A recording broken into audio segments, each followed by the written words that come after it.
اس کی طرف نہیں جاتا. تو سرکار غریب نواز فرماتے کہ ایک فقیر مرد درویش ہماری بستی میں آیا اور بچے اس کو پتھر مارنے لگے. محلے کے بچے اس کو پتھر مار رہے تھے اس فقیر کو. میں نے دیکھا کہ بچے پتھر مار رہے تھے. میں بھی بچہ تھا. میں نے ان کو اپنے باغ میں بلا لیا. میرے پاس ایک باغ تھا, پنچکی تھی, انگور کا باغ. میں نے ان کو باغ میں بلا لیا, بٹھایا اور بٹھا کر میں نے ان کو انگور کے خوشے پیش کیے.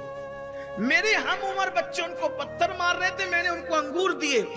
بس انہوں نے وہ انگور لیے اور انگور دیکھ کر کے ان کا دل خوش ہو گیا اور ان کے دل سے دعا نکل گئی اور میرے دل کی دنیا بدل گئی. دیکھو کسی کی دعا نے کسی کو غریب نواز بنا دیا, ہندوستان کا سلطان بنا دیا. بلکہ ایک بات آپ کو بتاؤں, سرکار غریب نواز کو ہندوستان کا بادشاہ بھی کسی کی دعا نے بنایا. جب غوث پاک نے فرمایا قدمی حاضی علی رکبت کل ولی اللہ, کہ میرا یہ قدم ہر ولی کی گردن پر ہے, تو ہمارے بزرگوں نے لکھا ہے حضور غریب نواز نے گردن اتنی جھکائی کہ اللہ اکبر زمین کو گردن لگ گئی اور فرمایا بل علی عینی و راسی, کہ آپ کا یہ قدم صرف میری گردن پہ نہیں ہے بلکہ میری آنکھوں پر بھی ہے اور میرے سر پر بھی ہے. جب آپ نے اتنا مبالغہ کیا سر جھکانے میں تو آپ نے دعا دی.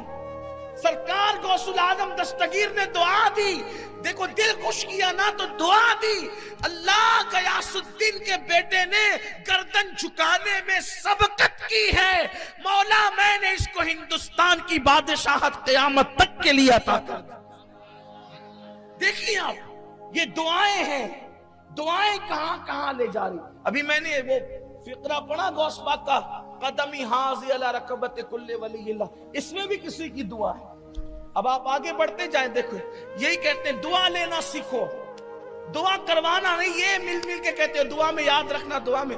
ارے یہ دعا میں یاد رکھنا چھوڑو, وہ دعا میں اللہ کو یاد رکھے کہ تجھے یاد رکھے. وہ دعا میں یاد رکھنا ٹھیک ہے, وہ دعا کرے گا تو اللہ کو یاد رکھے گا کہ تجھے یاد رکھے. کام ایسے کرو کہ دل سے دعائیں نکلے, وہ دعا اصل ہے. اس دعا کی تاثیر ہے. بہویں ساسوں کی دعائیں لیں, اولاد ماں باپ کی دعائیں لیں, اسی طریقے سے پڑوسی کی دعائیں لینا سیکھو. درجنوں سال کی محنت اس منزل پہ نہیں پہنچائے گی جہاں دعائیں پہنچائے گی. ہر ایک آپ کسی بھی ترقی یافتہ شخصیت کو لاؤ, میں اس کے پیچھے دعا نہ ثابت کر دوں تو پھر کیا. جو بے دعا ہے وہ بے فیض ہے. جو دعا والے ہیں دیکھ لینا. آپ دیکھیں کسی ہر ترقی یافتہ آدمی کے پیچھے دعا. ہندوستان کا بہت بڑا بادشاہ سلطان شمس الدین التمش, اتنا بڑا بادشاہ گزرا کہ اس کے روب کی دھمک جو ہے وہ شرق سے لے کے غرب تک تھی. التمش بادشاہ کیسے بنے, وہ تو ایک غلام تھے.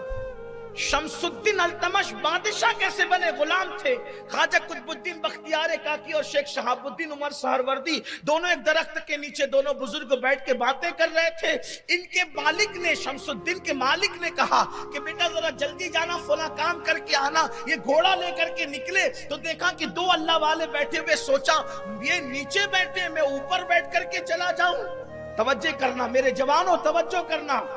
دیکھو اللہ اکبر, اس دور کے جوانوں کی سوچ کیا تھی, آج کے جوانوں کا حال عجیب ہے. اس دور کے جوانوں کی سوچ کیا تھی. اللہ اکبر, دو اللہ والے زمین پہ بیٹھے ہیں اور میں گھوڑے پہ بیٹھ کر کے جاؤں. وہ دور سے دیکھ کر کے گھوڑے سے نیچے اترے, اس کی لگام پکڑی اور جھک کر کے گئے, دونوں کو سلام کیا. بابا قطب نے فرمایا دیکھو دلی کا بادشاہ جا رہا ہے,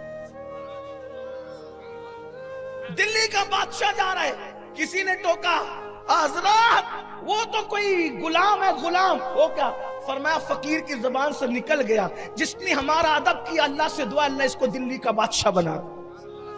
غلام دلی کا بادشاہ بنا کسی کی دعا سے.